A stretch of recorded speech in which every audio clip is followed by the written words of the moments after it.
Subscribe कीजिए हमारे YouTube channel नाते रजा को और बेल आइकन को प्रेस कीजिए जिससे आपको हर रोज़ न्यू वीडियो की नोटिफिकेशन।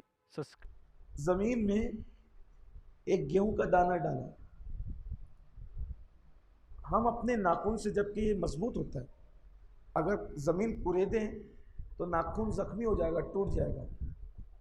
लेकिन एक छोटा सा दाना, ना जो चल सकता है ना बोल सकता है, वो जमीन फाड़ कर निकलता। कौन निकालता है? अल्लाह। और उसी अल्लाह के हम बंदे हैं। हमने उसको भुला रखा है, भूल गए उसको। कितनी बड़ी ताकत है ना अल्लाह की। अगर वो एक दाने की मदद करे तो दाने में इतनी ताकत पैदा कर दे कि वो जमीन फाड़ दे। अगर वो इंसान की मदद करे तो इंसान कितना ताकतवर होगा। बस उसकी मदद की बात है। अब उसकी मदद किसको मिलती है? जो उसके हो जाते हैं। फिर जो उसके हो जाते हैं, तो मुर्दे को ठोकर लगा के कहते हैं जिंदा हो जाता, फिर वो जिंदा हो जाता। अल्लाह की होना शर्त है, अल्लाह के करीब आना शर्त। तो उसकी हर चीज़ में बड़ा ताज्जुब है। एक और बात ले लें, इतना बड़ा उजाला है, दिन है, जब रात लाता है तो दिन को समेट के कहाँ रखता है, और जब दिन लाता है तो रात को समेट के कहाँ रखता है। आप गौर करें, आज से 200 साल पहले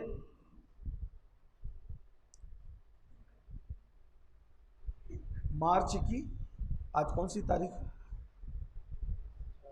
जी? 18 तारीख। आज से 200 साल पहले 18 मार्च को जितने बजकर, जितने मिनट पर, जितने सेकंड पर सूरज गुरूब हुआ था 200 साल पहले, आज भी सूरज उतने ही बजकर, उतने ही मिनट पर, उतने ही सेकंड पे गुरूब होगा। और आज से 200 साल के बाद जब 18 मार्च आएगी, उतने ही बजकर, उतने ही मिनट पर, उतने ही सेकंड पर सूरज गुरूब होगा। कौन है? सेकंड का भी फर्क होने नहीं देता, वो अल्लाह है जिसके हम बंदे हैं। हम कोई छोटे मोटे लोग नहीं हैं। पत्थर, मिट्टी और दरख्तों के पुजारियों से हम मायूस होकर बैठ गए। हमें एहसास ही नहीं है कि हम कितनी बड़ी ताकत के आगे झुकते हैं। वो अल्लाह की ताकत है जो फ़कीरों को बादशाह बनाता है, बादशाहों को फ़कीर बनाता है। दुनिया ने देखा है, वो हमारा अल्लाह है। हमने उससे रिश्ता कमज़ोर कर लिया गुनाह करके। देखो, जब गुनाह होता है रिश्ता कमज़ोर होता है। जैसे बीमारी आने से आदमी की के अंदर कमज़ोरी आती है। बीमारी जिस्म को कमज़ोर कर देती है, और गुनाह इंसान का रिश्ता अल्लाह से कमज़ोर कर देता है। गुनाह में जितना आगे बढ़ोगे उतना अल्लाह से दूर हो जाओगे, उतना रिश्ता कमज़ोर होगा। नेकियों में जितना आगे बढ़ोगे उतना अल्लाह से रिश्ता मजबूत होगा। अल्लाह से रिश्ता बिरादरी की बुनियाद पर नहीं जुड़ता। अल्लाह से रिश्ता एजुकेशन की बुनियाद पर नहीं जुड़ता। अल्लाह से रिश्ता इल्म की बुनियाद पर नहीं जुड़ता। अल्लाह से रिश्ता अरबी और अजमी होने की बुनियाद पर नहीं जुड़ता। अल्लाह से रिश्ता आपने क्या खाया क्या पकाया इस बुनियाद पर नहीं जुड़ता। अल्लाह से जो रिश्ता जुड़ता है तो वो नेकी की बुनियाद पर, और जिससे जितना प्यार करता है उसको उतना नेकी की तौफीक देता है। जिससे प्यार, उसकी प्यार की अलामत है, जब प्यार करेगा तो अपने घर में बुलाएगा। अगर पांचों वक्त तो अल्लाह के घर में आ रहे हो, समझ लो प्यार कर रहे हो। आने की तौफीक नहीं, मतलब नाराज हो। जिससे नाराज होता है उससे रोटी नहीं छीनता, जिससे नाराज होता है उससे खाना नहीं छीनता, जिससे नाराज होता है उससे नेकी की तौफीक छीन लेता है। ये अलामत है, उसके कुछ निशानी है नाराज होने की। खुश होता है तो फिर तौफीक देता है। एक पारा पढ़ने वाले को कहता है 2 पढ़ ले, 4 विकत पढ़ने वाले को कहता है कि कुछ नफिल भी पढ़ ले और पढ़ ले, एक तस्बीह पढ़ने वाले को कहता है 5 पढ़ ले। उसकी तौफीक के बगैर नहीं। अगर वो तौफीक ना दे तो इमाम भी मस्जिद में ना आए, और वो तौफीक दे दे तो शराबी भी वली बन जाए। उसकी शान है। तो बड़े ताज्जुब खेज मामला थे उसके। इतना बड़ा रब छोड़ बैठे, और गुनाहों में ज़िंदगी गुजारी। तो हज़रत मूसा अलैहिस्सलाम ने कहा ये तो बहुत ताज्जुब खेज़ है, तो कहा इससे बढ़ के कोई ताज्जुब खेज़ बताऊं? तो अर्ज़ की कि बता दे, तेरा तो हर मामले ही ताज्जुब खेज़ है। तो कहा इस पत्थर पे आसा मारो, इस पत्थर पे आसा मारो। आपने आसा मारा तो 2 टुकड़े हो गए। और आप जानते हैं कि पत्थर अंदर से खोखला नहीं होता, भरा हुआ हो। अब जब पत्थर भरा हुआ होगा तो उसके अंदर कोई चीज़ नहीं होती, लेकिन जब वो 2 टुकड़े हुआ तो उसमें एक बंदा नमाज पढ़ रहा था, पत्थर के अंदर नमाज पढ़। अल्लाह की शान, मेरे अल्लाह की शान है, वो पत्थर के अंदर इंसान नमाज पढ़े। अब पत्थर में इंसान होना ही ताज्जुब खेज़ है, इसलिए कि सांस के बगैर आदमी जिएगा कैसे। थोड़े से पंखे बंद हो जाए गर्मी के मौसम में तो हमें घबराहट होने लगती है ना, बेचैनी होने लगती है। लोग इधर उधर होंगे, इधर उधर देखेंगे, तकरीर में जी नहीं लगेगा, नमाज में जी नहीं लगेगा, हवा बंद हो जाए तो वहाँ तो हवा जाने का कोई रास्ता ही नहीं, और एक आदमी नमाज पढ़ रहा है। कहा ये तो और ताज्जुब खेज़ है। तो कहा अब इससे बात करो, ये और ताज्जुब खेज़ है। वहाँ क्या देखा कि उसी में एक पानी की नहर भी चल रही है, उसी पत्थर में, और एक दरख्त भी खजूर का उगा हुआ। हमारे बुजुर्गों ने अपनी किताबों में लिखा, उसने सलाम किया, हज़रत मूसा अलैहिस्सलाम को अपनी नमाज से फारिग होकर सलाम किया। आपने जवाब दिया था कि कौन हो तुम? और कहा कि मैं फलां नबी का उम्मती हूँ। इस पत्थर में कब से हो? तो कई 100 साल से। सदियाँ बीत गई, सदियाँ बीत गई, उस दौर से इस पत्थर में हूँ। तो इस पत्थर में कैसे हो? तो कहा इबादत का बड़ा शौक़ था, तो अल्लाह से कहा कि अल्लाह ऐसी जगह पहुँचा दे कि मैं मरूँ नहीं और तेरी इबादत ही करता रहे। कहा इबादत करता हूँ और ये जो चश्मा बह रहा है इससे पानी पी लेता हूँ, पेट भर जाता है, और ये खजूरें खा लेता हूँ तो फिर खाने की आदत ही नहीं होती, और इबादत में मस्त हूँ अपनी। तो आपको बड़ा रश का है कि सदियों से इबादत में है, अल्लाह की इबादत में मसरूफ़ है।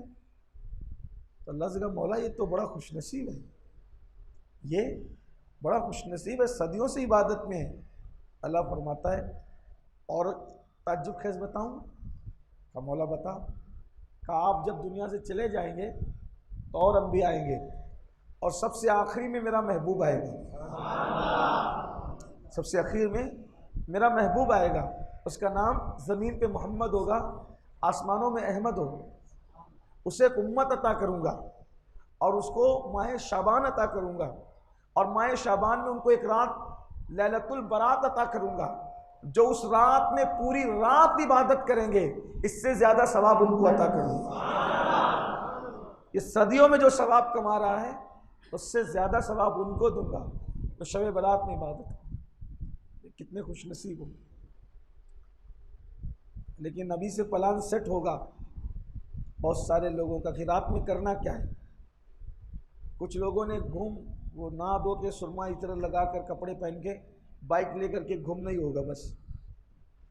कुछ लोगों ने पैदल घूमना होगा, कुछ कब्रिस्तान जाएंगे फिर वापस घूमते फिरते आएंगे और आकर के सो जाएंगे, फजर भी नहीं पड़ेगी, है ना, यही होगा। कुछ का हाल होगा कि वो कोई टिकिया खा रहा होगा, कोई कबाब खा रहा होगा, कोई कलेजी, कोई खीरी खा रहा होगा। ये सब हो रहा है, हंसने की बात नहीं है। अब थोड़ी देर गौर कीजिए कि एक ऐसी रात अल्लाह हमें दे रहा है कि अगर उसमें आप पूरी रात इबादत कर लें तो वो पत्थर में रह करके 100 सदियों के अंदर, कई 100 साल में उसने जो इबादत की है अल्लाह उसकी इबादत के सवाब से बढ़कर हमें इबादत का सवाब दे। तो आप बताएं क्या क्या ये रात ज़ाय करने की रात? इबादत का मतलब सिर्फ ये नहीं है कि आप नमाज ही पढ़ें, नमाज पढ़िए, तिलावत कीजिए, दुरूद शरीफ पढ़िए, नहीं कुछ आता, हमें नहीं कुछ आता, सबसे बड़ी चीज़ आपको आती है कलमा तैयबा, अफजलु ज़िक्र। अल्लाह के अज़कार में से सबसे बड़ा कोई ज़िक्र है तो ला इलाहा इल्लल्लाह मुहम्मदुर रसूलुल्लाह सल्लल्लाहु अलैहि वसल्लम। इसको पढ़िए, इसको पढ़िए। जब कोई बंदा कलेमा पढ़ता है, कलेमा, तो जब वो पढ़ता है ना ला, इस तरह खींचता है वो ला, ये लाम अलीफ के अलीफ को जब वो खींचते हैं ला, सिर्फ ये अलीफ खींचने पर, सिर्फ अलीफ खींचने पर अल्लाह उसको 4000 में किया था फरमाता, खींच के पढ़ने पर बस। जो अलीफ खींचे उसको इतना सवाब है, पूरा कलमा पढ़ने वाले को क्या सवाब। बड़ी नेमतें उसकी, उसके करम में कोई कमी नहीं, हमारी तलब में कमी है, उसके अता में कोई कमी नहीं। नहीं कुछ आता कलमा पढ़ो, अस्तगफिरुल्लाह अस्तगफिरुल्लाह पढ़ो, सुभान अल्लाह अल्हम्दुलिल्लाह पढ़ते रहिए, दुआ करो, खूब दुआ मांगो। जैसे सूरज गुरूब होता है 14 तारीख का, शाबान की 14 का सूरज गुरूब होता है, तो अल्लाह पहले आसमान पे तजल्ली करता है जैसा कि उसकी शान। तजल्ली करने का मतलब अब लोग नहीं समझते, तो हमारे आम फहम जो समझाने वाले वैसा कहते हैं कि अल्लाह अपनी शान के मुताबिक पहले आसमान पे आता है। हालांकि वो आने जाने से, चलने फिरने से पाक है, वो इन लोग समझाने के लिए इसी बात करते हैं कि उसकी तजल्ली होती है, उसके नूर की तजल्ली होती है। और पहले आसमान पे नुज़ूल जलाल फरमाता है, तजल्ली फरमाता है, और फिर वो कहता है मेरे बंदो तुमको जो मांगना है मुझसे मांगो, मैं तुम्हें अता करूँगा। गुरूब आफ्ताब से लेकर फजर तक वो यही कहता रहता है कि मुझसे मांगो क्या मांगते हो मैं तुम्हें दूंगा। अब जब वो खुद कह रहे हैं कि मुझसे मांगो क्या मांगते हैं मैं तुम्हें दूंगा, और हम लोग घूम रहे होते हैं, खा पी रहे होते हैं, सो गए होते हैं, कितनी जफाकारी है कि सखी कह रहा है, जव्वाद कह रहा है, ए भिखारियों आज हमने अपने खजाने के मुंह खोल दिए, क्या मांगना है मांगो। बल्कि कहता है रोज़ी मांगना है मांगो मैं तुम्हें दूंगा, औलाद मांगना है मांगो मैं तुम्हें दूंगा, सेहत मांगना है मांगो मैं तुम्हें दूंगा, जो तुम मांगोगे मैं तुम्हें दूंगा। और फिर कहता है इन्नल्लाह ला युखलिफुल मियाद, कि बेशक अल्लाह का वादा कभी झूठा नहीं होता, वो सच्चा वादा है, उसका वादा सच्चा है।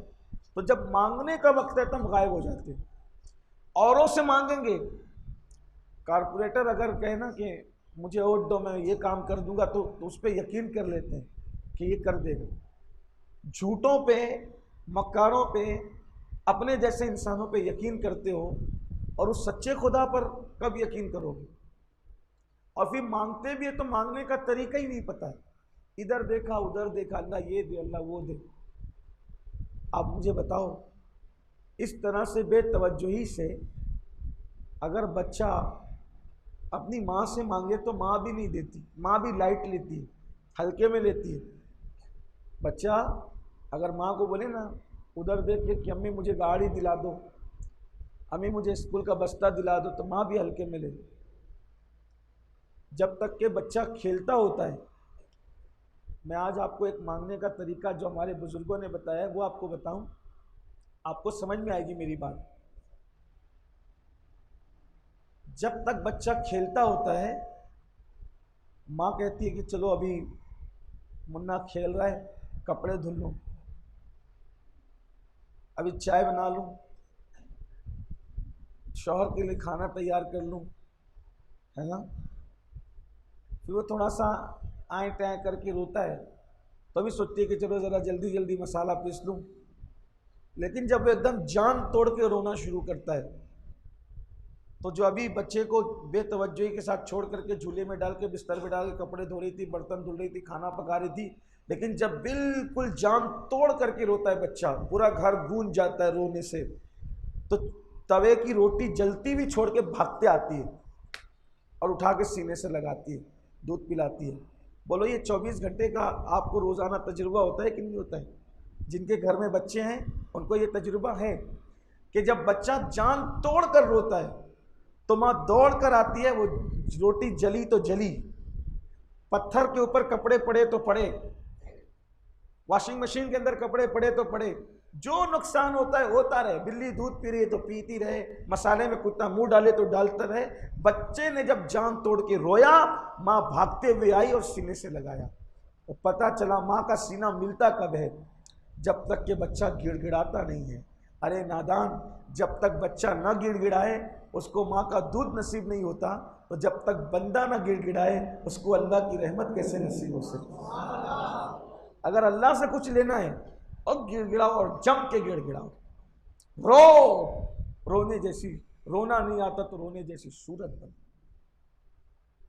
जिनको अल्लाह की मोहब्बत में रोना आता है वो खुश नसीब है, और जिनको अल्लाह की मोहब्बत में रोना नहीं आता फिर उनको अपनी किस्मत पे रोना चाहिए कि कहीं अल्लाह ने मेरा ईमान तो नहीं छीन लिया। सच कहना, फिल्मों के अंदर हीरो हीरोइन की जुदाई के मनाजिर देख के लोग रोते हैं, क्या कभी अल्लाह के लिए भी रोते हैं? मोटे मोटे आंसू बहे कभी? फिल्में देखकर रोए, गजल सुन के रोए, गाना सुन के रोए, कोई इमोशनल कहानी सुन के रोए, सब बहुत रोया। दोस्तों से बिछड़ने पे रोए, नाना की मैयत पे रोए, दादा की मैयत पे रोए, कभी अल्लाह के लिए भी रोया?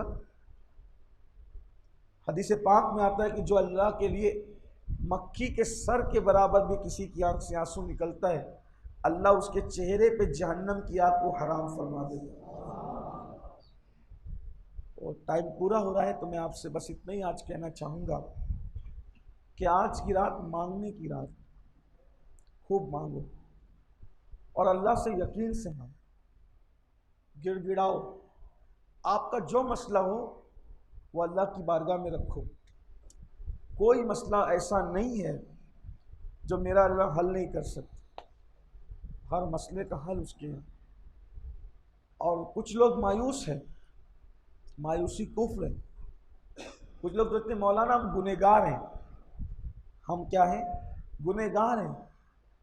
हमें अल्लाह क्या देगा, वो हमारी क्या सुनेगा? ये कुफ्र है, कुफ्र। मायूस होना कुफ्र है। अल्लाह जैसे नेकों की सुनता है वैसे वो हम गुनहगारों की भी सुनता है। जैसे वो नेकों का खुदा है वैसे वो हम गुनहगारों का भी खुदा है। बल्कि आपको बता दूं, आज की रात इस जुमले को याद रख के दुआ करना कि जब नेक पुकारता है ना या अल्लाह, तो एक मर्तबा कहता है लब्बैक या अब्दी, और जब गुनहगार पुकारता है या अल्लाह तो 3 मर्तबा जवाब देता है लब्बैक या अब्दी, लब्बैक या अब्दी, लब्बैक या अब्दी। तो फरिश्ते कहते हैं मौला, नेक ने पुकारा तो 1 बार जवाब दिया और पापी ने पुकारा तो 3 बार जवाब दिया। तो कहता है जब नेक पुकारता है तो उसको कहीं ना कहीं अपनी नेकियों पे भरोसा होता है, लेकिन जब पापी पुकारता है तो उसको सिर्फ मुझ पर भरोसा होता है। तो जो सिर्फ मुझ पर भरोसा करके पुकारे तो फिर उसको 3 ही बार जवाब दूंगा। तो अल्लाह को पुकारो, गिड़गिड़ाओ। अपने मसाइल आप सब जगह रखते हो, अल्लाह के यहाँ रख के देखो, उसके यहाँ गिड़गिड़ा के। अल्लाह की कसम खा के अल्लाह के घर में कहता हूँ, ना पूरा हो तो फिर कहना। दुआ मांगने के लिए नेक होना ज़रूरी नहीं है, दुआ मांगने के लिए अल्लाह पे यकीन होना ज़रूरी है। वही दुआ कबूल होती है जो यकीन के साथ मांगी जाती है। वक्त होता तो मैं आपके सामने बताता कि अल्लाह तो काफिरों की दुआ भी सुनता है, वो काफिरों को भी देता है। जो काफिरों को देता हो क्या वो मोमिनों को नहीं देगा? एक बात आपको बताऊं, बनी इसराइल का वाक़या है। बनी इसराइल में काफिर था, उस पर मुसीबत आ गई। देखो कभी कभी मुसीबत भी रहमत होती। बनी इसराइल में काफिर था, उस पर मुसीबत आ गई। अब मुसीबत आई तो इतना परेशान हुआ कि मसला कहीं हल होता नहीं था। तो उसने क्या किया, वो यहूदियों के इबादत खाने में गया, वहाँ उसने पुकारा जिनको वो पुकारते हैं, कोई जवाब नहीं आया। ईसाइयों के इबादत खाने में गया, वहाँ पुकारा, कोई जवाब नहीं आया। मुशरिकों के बुत खाने में गया, वहाँ पुकारा, कोई जवाब नहीं आया। तो जो अहले ईमान थे उनमें से किसी ने कहा अल्लाह को पुकार, अल्लाह को पुकार। अल्लाह कहाँ है? खुद ही पता बताता है, नाहनु अक़रबु इलैहि मिन हब्लिल वरीद, मैं तुम्हारी शय रग से ज़्यादा करीब हूँ। अल्लाह फरमाता है मैं तुम्हारी शय रग से ज़्यादा करीब हूँ। अल्लाह को पुकार। अल्लाह को पुकारने कहाँ जाऊँ? कहाँ जहाँ है वहीं से पुकार। यहूदियों के इबादत खाने में जाके उनको पुकारा, वहाँ से किसी को पुकारा, ईसाइयों के यहाँ से किसी को पुकारा, मुशरिकों के यहाँ से पुकारा। अब अहले ईमान ने कहा, ईमान वालों ने कहा कि जहाँ है वहीं से अल्लाह को पुकार। उसने अल्लाह को पुकारा, उसको जवाब आया लब्बैक या अब्द, मेरे बंदे में हाजिर हूँ। फरिश्तों ने कहा अल्लाह ये मुशरिक, बुत परस्त, यहूदियों के खुदाओं को पूजने वाला, ईसाइयों के खुदाओं को पूजने वाला, अब ये एक बार इसने इतने दिनों से बगावत की और एक बार आकर के क्या कहता है, या अल्लाह, और तू उसको जवाब देता है। तो अल्लाह फरिश्तों से कहता है, मेरे फरिश्तों, अगर मैं भी जवाब न देता तो झूठे खुदाओं में और सच्चे खुदा में फ़र्क क्या रह जाता। ये मेरा अल्लाह है, हमारा खुदा ही है, लेकिन हम उससे बगावत करते हैं। बोलो कर रहे हैं कि नहीं? उसी का खाते हैं, उसी का दिया पहनते हैं, उसी का बरसाया हुआ पानी पीते हैं, उसी की ज़मीन पे रहते हैं, सारी नेमतें उसकी इस्तेमाल करते हैं और उसी की नाफरमानी करते हैं। वो जिन जिन चीज़ों से मना करता है वही करते हैं, जिसका हुक्म देता है वो नहीं करते। देखो, कारखाना में जाने के लिए वक्त, साजिमों में जाने के लिए वक्त, समधी के यहाँ जाने के लिए वक्त, सालियों के यहाँ जाने के लिए वक्त, बेटों के यहाँ जाने के लिए वक्त, सब के यहाँ, दोस्तों के पास जाने के लिए वक्त, मस्जिद में आने के लिए वक्त नहीं। सब के लिए वक्त है, रब के लिए वक्त नहीं। अल्लाह के बंदो क्या कर रहे हो? एक दिन मौत है, दुनिया से जाना है, कुछ कीजिए। आखिरी में अर्ज़ करता हूँ, शब बारात में क्या मांगे? शब बारात बहुत कुछ मांगने की रात है आज। सबसे बड़ी चीज़ क्या है जो मांगना चाहिए? अल्लाह फरमाता है, वक़ुर रब्बिग़फिर वरहम वअन्त खैरुर राहिमीन। ऐ महबूब, जब आप कुछ मांगे, क्या मांगे? रब्बिग़फिर, अल्लाह से कहें अल्लाह मेरी मग़फ़िरत कर। अल्लाह से क्या मांगो?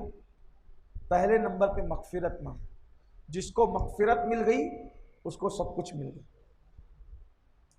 और हम यही नहीं मांगते। बेटा दे, बेटा मिला तो फिर पोता दे, पोता मिला तो फिर रिश्ता दे, एक कारखाना तो दूसरा दे, एक साइजिंग तो दूसरी, एक खेत तो दूसरा, एक एकड़ है तो 4 कर दे। सब मांगते हैं और बोलो सब यही रहेगा, बेटे भी पोते भी सब यही रहेगा। कामयाबी किस पे है वहाँ? मग़फ़िरत की बुनियाद। जिसकी मग़फ़िरत हो गई उसका बेड़ा पार है, और मग़फ़िरत ना हुई तो नबी का बेटा भी होगा तो जहन्नम में जाए, नबी की बीवी भी होगी तो जहन्नम में जाए, नबी का चचा भी होगा तो जहन्नम में जाए। इब्राहीम अलैहिस्सलाम का चचा था आज़र, जहन्नम में जाएगा, मग़फ़िरत नहीं होगी। नूह अलैहिस्सलाम का बेटा था किनान, मग़फ़िरत नहीं होगी तो जहन्नम में जाएगा। लूत अलैहिस्सलाम की बीवी थी, मग़फ़िरत नहीं होगी तो जहन्नम में जाएगा। आप सोचो, नबी की बीवी, नबी का बेटा, नबी का चचा, अगर मग़फ़िरत नहीं हो तो जहन्नम में जा रहे हैं, तो हम कौन हैं? हमारी क्या औकात है? इसलिए अल्लाह से मग़फ़िरत मांगो, बख्शिश मांगो। जिसकी मग़फ़िरत है उसी का सब कुछ है। हज़रत उवैस करनी, आपकी आदत थी, हज़रत उवैस करनी की आदत थी कि वो कपड़े नहीं पहनते थे, यानी सिला कर जैसे हम पहनते हैं ऐसे नहीं पहनते। एक पैजामा या लुंगी उनकी होती थी, ऊपर से कंबल ओढ़ते थे, और कंबल फट जाता था तो कपड़ा ख़रीदने के लिए उनके पास पैसे नहीं होते थे। जितने पैसे थे कमाते थे वो उठ चला के वो सब माँ पे खर्च कर देते थे। तो कंबल फट गया, लुंगी फट गई, पाजामा फट गया, तो वो कचरे की कुंडी पे जाते थे, और कचरे की कुंडी पे जाकर वहाँ से जो लोग फटे पुराने कपड़े फेंक देते हैं वो उसको उठाते थे, धोते थे, और धो के फिर उसमें पेवन लगा लेते। ये उनकी ज़िंदगी की। एक दिन वो कपड़ा ढूंढने के लिए कचरे की कुंडी पे गए, हमारे मालेगांव की ज़बान पे खल्ले पे गए, कपड़ा फटा पुराना ढूंढने के लिए खल्ले पे गए। तो खल्ले पर जब गए तो वहाँ कुत्ता था, वो कुत्ता कुछ ढूंढ रहा था, उसमें खा रहा था। तो जैसे ही ये खल्ले पे पहुँचे तो कुत्ते ने भौंकना शुरू किया हज़रत उवैस करनी को। तो आपने फरमाया कि ए कुत्ते, मुझ पे मत भौंक, मुझ पे मत भौंक, तेरी किस्मत का तुझे मिलेगा और मेरी किस्मत का मुझे मिलेगा। जो तेरी ज़रूरत है मैं वो लेने तो आया नहीं, तू तो हड्डी चमड़ा ही ढूंढ रहा होगा उसमें, और मुझे उसमें से कपड़ा ढूंढना है पेवन लगाने की। जो तेरी किस्मत का है वो तुझे मिलेगा, और जो मेरी किस्मत का है वो मुझे मिलेगा। अब रही बात कि अफजल कौन है, तू अफजल है या मैं अफजल हूँ, इसका फैसला आज नहीं हो सकता। इसका फैसला कब होगा? क़यामत के दिन। तवज्जो करना, बुज़ुर्गों की फ़िक्र क्या थी। उवैस करनी कहते हैं, तू अफजल है या मैं अफजल हूँ, इसका फैसला आज नहीं होगा, क्योंकि तू, जिसने मुझे बनाया उसने तुझे बनाया, जिसने तुझे बनाया उसने मुझे बनाया। तू भी मखलूक, मैं भी मखलूक, है ना। यही तो है। तो अब अफजल कौन, कुत्ता या उवैस? ये कौन कह रहा है? उवैस करनी। अल्लाह कोई छोटा मोटा आदमी नहीं है। हुजूर अपने सहाबा जिसके पास भेज करके कहे कि उससे कहना मेरी उम्मत के लिए दुआ करे। जब उवैस मेरी उम्मत के लिए दुआ करेगा तो अल्लाह उसकी दुआ से मेरी उम्मत की मगफिरत करेगा। अल्लाह के रसूल जिससे दुआ करवा रहे हैं उसकी फिक्र क्या है? कहते हैं कि कुत्ते मुझ पे भौंक मत, तेरी किस्मत का तुझे मिलेगा, मेरी किस्मत का मुझे मिलेगा। रही बात के अफजल कौन है, तू है या मैं, इसका फैसला आज नहीं होगा, इसका फैसला क़यामत में होगा। अगर क़यामत में उवैस करनी की मगफिरत हो गई तो तुझसे अफजल उवैस करनी होगा, और अगर उसकी मगफिरत ना हो सकी तो उवैस से अफजल फिर तू होगा। मगफिरत इतनी बड़ी चीज़ है, मगफिरत इतनी बड़ी चीज़ है कि उवैस करनी कहते हैं अगर मेरी मगफिरत हो गई तो मैं अफजल हूँ, और अगर मगफिरत न हुई तो फिर कुत्ताबाजी ले गए। और हम सब मांग रहे हैं, मगफिरत नहीं मांग, बख्शिश नहीं मांग रहे, मगफिरत मांगो। क्योंकि मरने के बाद तो सभी दुआ करेंगे अल्लाह मगफिरत कर दे, लेकिन आपके लिए मगफिरत आप जितने दिल की गहराइयों से मांगेंगे उतना कोई नहीं मांग सकता। इसलिए अल्लाह से मगफिरत, सैयदुल अंबिया से कहा गया वक़ुल रब्बिग़फिर वरहम व अंत खैरुर राहिमीन। ऐ महबूब आप यूँ दुआ करें कि अल्लाह मेरी मगफिरत फरमा, मुझ पर रहम फरमा, और तू बेहतरीन रहम करने वाला। इसलिए अल्लाह की बारगाह में मगफिरत तलब करो। अम्मा आयशा सिद्दीक़ा से हुजूर ने फरमाया, आयशा जब तुझे कदर वाली शब मिले, मुबारक रात मिले, तो उस वक्त तू यही दुआ कर, अल्लाहुम्मा इन्नका अफ़ुव्वुन तुहिब्बुल आफ़्व फ़अफ़्व अन्नी। ए अल्लाह तुझे माफ़ करना पसंद है, सो तू मुझे माफ़ फरमा दे। इसलिए अल्लाह से अपने गुनाहों से माफ़ी मांगो, अपने अल्लाह से अहद करो कि आज से पहले तुझसे दूर रहकर तेरी नाफरमानियों में मेरी ज़िंदगी गुजरी, लेकिन आज के बाद अब मैं तेरी नाफरमानी नहीं करूँगा। वादा करो, पलटो, क्योंकि यही रात होती है। आज जब सूरज गुरूब होगा तो साल भर का हमारा नामा अमल जो भी हमने साल भर किया, पिछली शब बरात से लेकर आज के गुरूब आफ्ताब तक जितना हमने किया, वो सारा दफ्तर बंद हो जाएगा और अल्लाह के यहाँ चला जाएगा। और शब बरात से फिर मगरिब बाद से नया दफ्तर हमारा शुरू। ये जो लिखते हैं ना कंधों पे किरामन कातिबिन, तो इनका दफ्तर कब शुरू होता है? शब बरात से शुरू, और ख़त्म कब होता है? शब बरात पे ख़त्म। तो गोया के आमाल का दफ्तर आज गुरूब के वक्त बंद होगा, और फिर जैसे ही 15वीं शब का आगाज़ होगा शुरू होगा।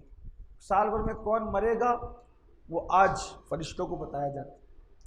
कितने बच्चे पैदा होंगे आज तय होते, किसकी किसकी शादी होगी वो आज की रात तय होता है, जो रात आने वाली जिसे शब रात कहते हैं। किसको कितनी रोज़ी मिलेगी वो आज सब तय होता है। अब बताइए, आका फरमाते हैं कुछ लोग शादी की तैयारी कर रहे होते हैं जबकि अल्लाह के उनकी मौत का फैसला होता है। अल्लाह अकबर।